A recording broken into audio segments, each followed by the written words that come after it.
I just sold my house. I'm home, sweet, homeless. I just saw a coyote trying to catch a jackrabbit. Let's see if we can see him again and see what's going on back here. There he is.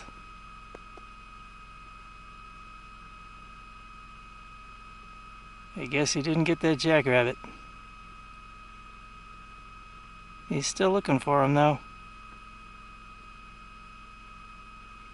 Yeah, I'll turn back so I don't disturb him.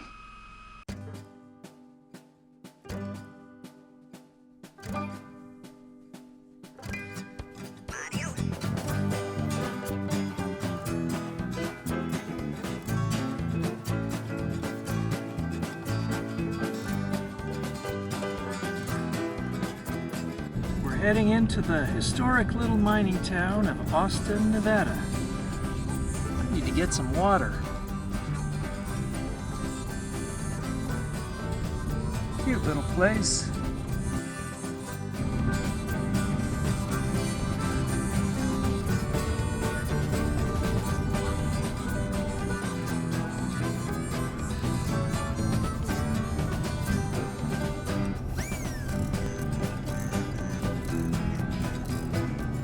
Austin has a pretty setting up on the hills and in the hills.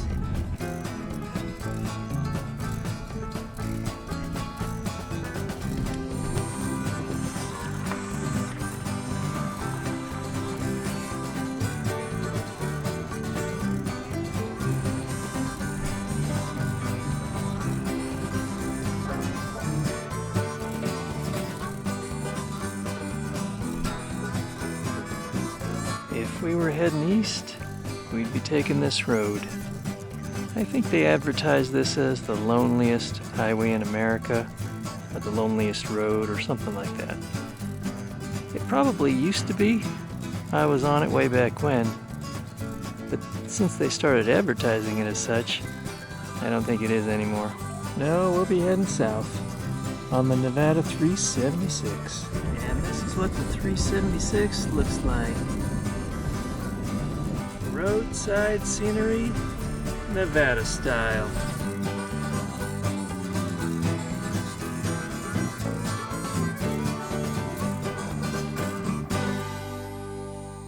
Yeah, man, put on your shades, man. We in Kingston, Jamaica, man. No, we're not. Besides, it's a totally different kind of snow in Jamaica.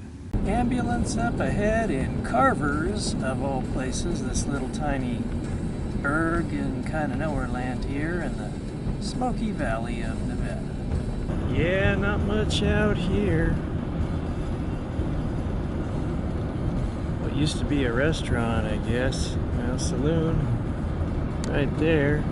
That big dirt pile to the left over there, that's a mine. And they have mines scattered all over the state of Nevada. This thing's probably a couple of miles wide. There's a closer look at that big dirt pile there. Yeah, that's a lot of tailings out there. Tons and tons of it. It just keeps going and going and going. I wasn't kidding when I said it was maybe 2 miles, but I think I underestimated. It could be 3 miles of tailings. It's only 4:30, but the day will be coming to an end soon. Nevada does have some lonely roads, and I hope it remains that way. Good morning again. It's the first morning with no ice on the inside of the windows. Just steam, condensation, no big deal. It's a lot warmer here now. Well, I won't say a lot, it's a little bit warmer, but at least there's no snow on the ground now. The inside of the car is 45 degrees. Wild horses coming down to drink.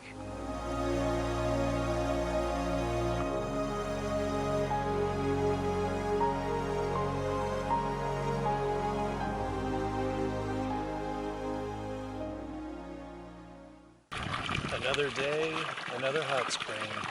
Nevada's good that way. Today we'll continue heading south, and hopefully the weather gets even warmer.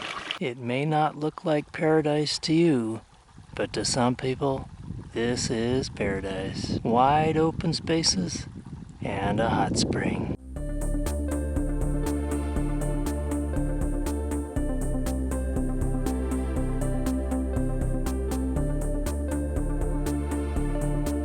We're on our way again. Let's see what we find today. I camped at that hot spring I showed you a little bit earlier. There were a lot of people there. I was surprised. A brief look at rustic Goldfield, Nevada.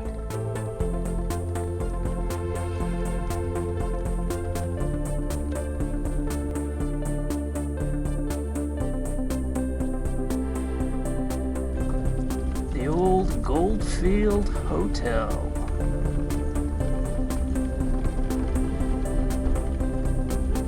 A look down the main street. Plenty of local color here, and look who's driving.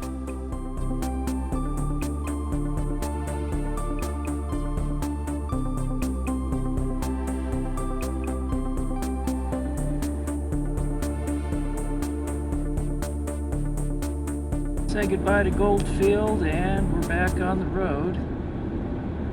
Gonna lose some elevation here real fast. It's all downhill from here, I guess you could say. We're in the desert, and it is Joshua tree studded. A lot of people don't realize how long Nevada is. North to south, it's something like 500 miles. So it takes a while to get through if you're going that direction. Rain that falls from the clouds but never touches the earth. I think they call that virga. And it's quite common in the desert. You can see that virga off in the distance there. Hey, how about that? There's actually rain hitting the ground out here in one of the driest regions in North America. Out here, Nevada, near California. Well, that little bit of rain didn't last long. We're not too far as the crow flies from Death Valley, which is the hottest place in North America and definitely one of the driest. In the desert, you never know what you'll find in your backyard.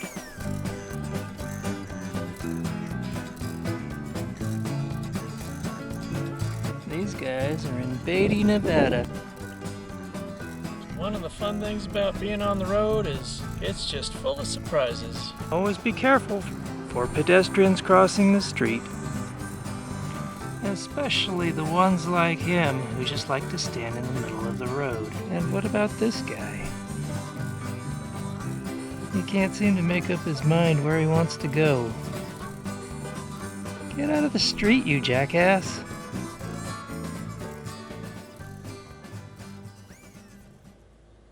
I enjoy poking around and exploring relics of the past, like this place.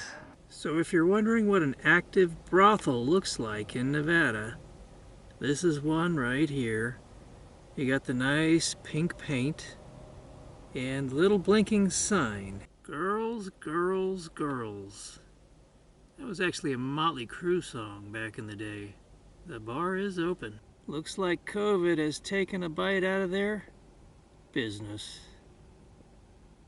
Sorry, we are closed.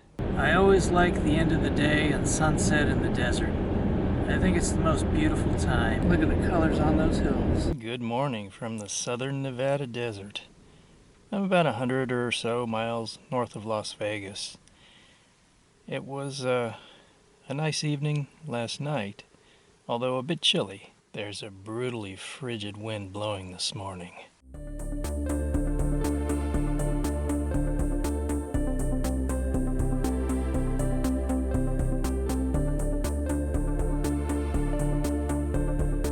Sunny and clear, but cold.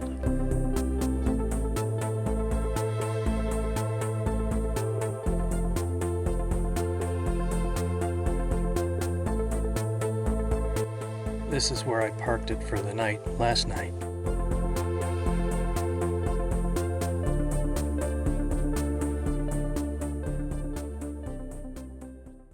Yeah, life is a highway. At least my life is a highway. At least for now. Hey, look at that sign up ahead. Looks like Burroughs Crossing.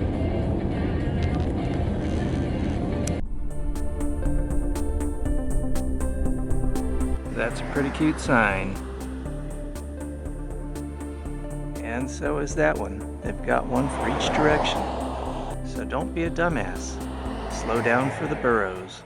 I just got some gas, a block of cheese, and some potato chips to munch on while I'm driving. In Pahrump, Nevada.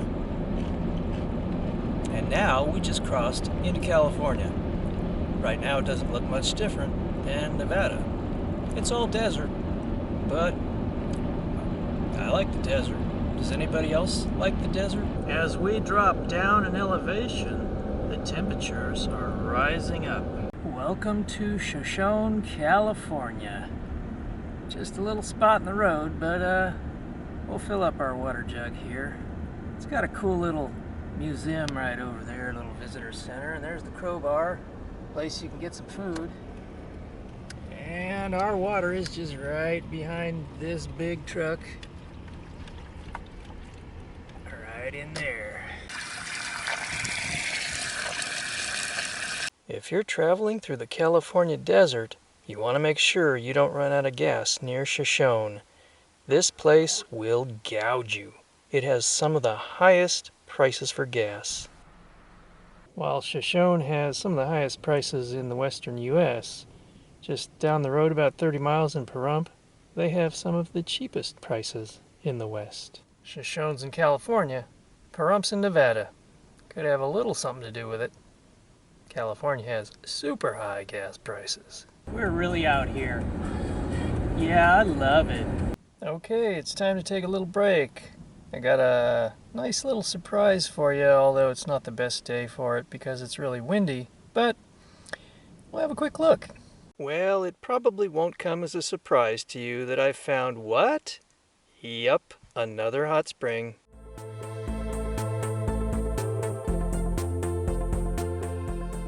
We're gonna give the hot springs a miss. Just had a quick look, and the wind is so strong that it usually sucks the heat right out of the hot pools. I mean, they stay somewhat warm, but it's not the best for soaking when the wind's blowing like 30 miles an hour all day long, which it's doing today. So we'll get back on the road and head to the next place. The wind is blowing so hard it knocked this hat off, right off my head, and it went through the air about 30 feet before it came down to the ground again. This guy's been waiting for COVID to end. The desert is a fascinating place.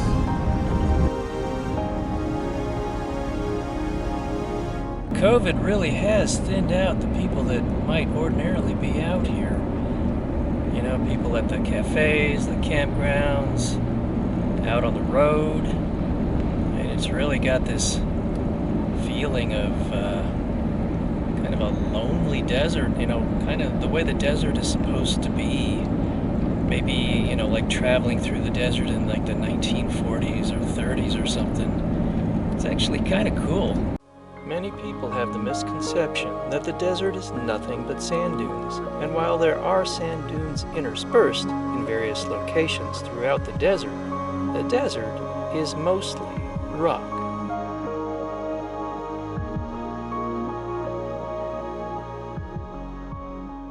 As far as COVID goes, and any stay-at-home orders, well, I am at home. I just had a look at the temperature on the gauge inside the car here, and I was like, oh yeah, 73, are you kidding me?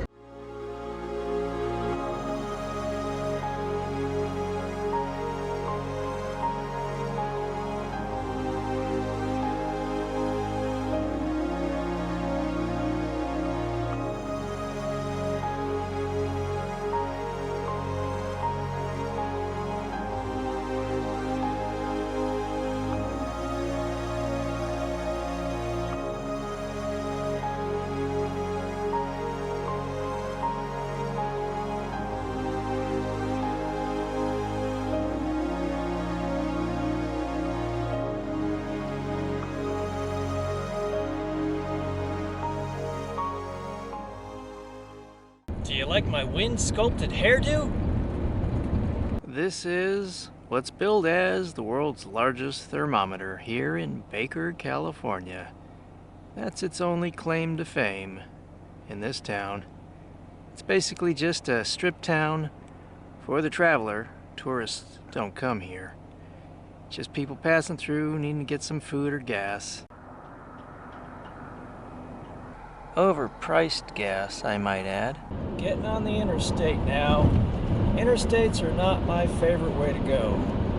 But this is going to get me to the next camp spot fairly quickly. This is the Interstate I-15 that goes to Las Vegas. And there's an idiot who just passed on the right. I'm not going to go through Vegas. I don't really care for Vegas. Some people like it, I guess, that live there. I've met a lot of people who don't like Vegas who have lived there, and I have met people who live there and they said it was much better when the mob owned it. It was clean and orderly and nice, and if anybody got out of line, they were spoken to in a rather firm manner and, maybe even escorted out of town. Ever had a dream of buying your own town? Well, that dream could be realized, apparently. This whole town of Nipton is for sale, according to that sign, and we'll probably go through it tomorrow. You would think, way down here in the desert, that it wouldn't get that cold and that you wouldn't have ice on the inside of your windows in the morning. But you would be wrong. That is ice. The sun's been up for a little bit, but it's still cold out there. When I got out of the car this morning and I looked across the creosote bush, across the desert, I saw this. And I thought, what the heck is that out there? And then I realized it was Primm, Nevada, off in the distance.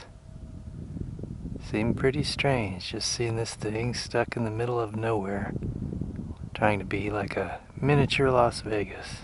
I just went for a walk in what I thought was going to be pristine desert, and I guess I was wrong about that, because I see in the distance some towers and what looks to be maybe a solar farm. And it certainly does make it look industrialized out here. A lot of these environmental groups say we need more wind turbines, more solar fields, more energy, more green energy, so-called green energy anyway. But they don't really look at the big picture, because if they did, and they truly cared, then they would see that there's only one thing they need less of, and that's people on the planet. But they don't want to touch that hot potato. I can only think of one environmental group that has addressed the overpopulation problem of the world. I'm not trying to say the environmental groups don't care. I'm sure they mean well in their own way. But they could step it up a bit and be a little more bold in their outlook.